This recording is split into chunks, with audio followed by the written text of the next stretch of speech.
Hello' guys, এয়া দেখিছে নহয় আমাৰ ভতিজে কি ধুনীয়াকৈ খাইছে আৰু কি খাইছে আহকচোন ভিডিঅ'টো আৰম্ভ কৰোঁ।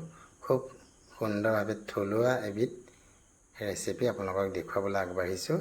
এয়া প্ৰথমে লৈছোঁ মই শুকান মাছ আৰু এয়া কঁঠাল গুটি, এয়া কেঁচা জলকীয়া, আদা, নহৰু, এয়া দেখিছে নহয় কি ধুনীয়াকৈ এয়া মই ধুই বেলনি থৈ লৈছোঁ মচন্দৰী পাত, মানে গোন্ধটো ইমানেই ভাল। আৰু পিঁয়াজ আৰু এইটো বাঁহগজালি, এইখিনি গোটেইখিনি সংমিশ্ৰণ কৰি মই এটা খুব সুন্দৰ থলুৱা ৰেচিপি আগবঢ়াম, যিবোৰ বস্তু আমাৰ ঘৰতে পোৱা যায়।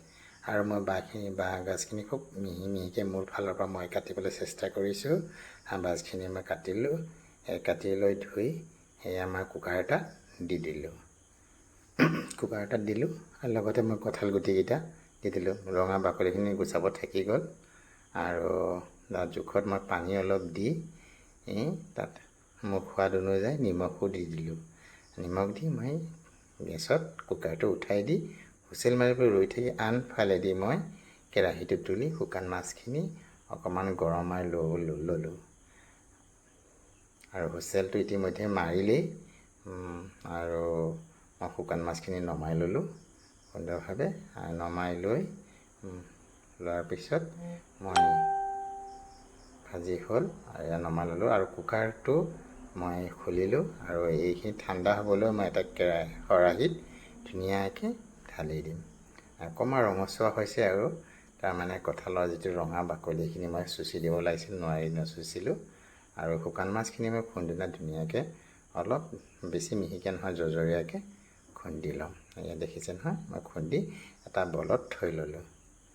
আৰু তাৰপিছতে মই নহৰুখিনি আৰু লগতে খুন্দি লৈ আদা, জলকীয়া এইখিনি আকৌ গোটেইখিনি জৰজৰীয়াকৈ মই খুন্দি ল'ম।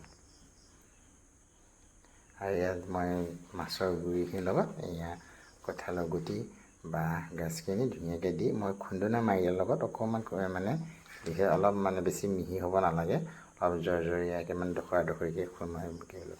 আৰু আদা, নহৰু আৰু জলকীয়া পেষ্টটো ইয়াতে দি মই ধুনীয়াকৈ মিলাই ল'ম। বস্তুখিনি গোটেইখিনি ধুনীয়াকৈ মিলাই ল'ম। আৰু এইখিনি মিলাই হোৱাৰ পিছত মই ধুনীয়াকৈ ধুই ৰাখি থৈ দিয়া মচন্দৰী পাতখিনি যিমান পাৰোঁ মিহি মিহিকৈ কাটি তাত দি দিম ধুনীয়াকৈ যিমানখিনি পাৰোঁ। আৰু ইয়াত দিম মই এতিয়া পিঁয়াজ, আৰু পিঁয়াজখিনি মই কাটিছোঁ ঘূৰণীয়াকৈ, যাতে পিটিকাত মানে অলপ ঘূৰণীয়া হৈ থাকে, দেখিবলৈ ভাল লাগিব এইখিনি। আৰু ইয়াত এতিয়া মই দি দিম অকণমানকৈ কেঁচা তেল, যিমানখিনি মানে প্ৰয়োজন হয় কেঁচা তেল, আৰু অকণমান নিমখ দি সুন্দৰভাৱে গোটেইখিনি সংমিশ্ৰণ একেলগে আৰু ভালকৈ মই মিহলাই ল'ম। গোটেইখিনি পুনৰবাৰ মানে সুন্দৰভাৱে মিলাই ল'ম।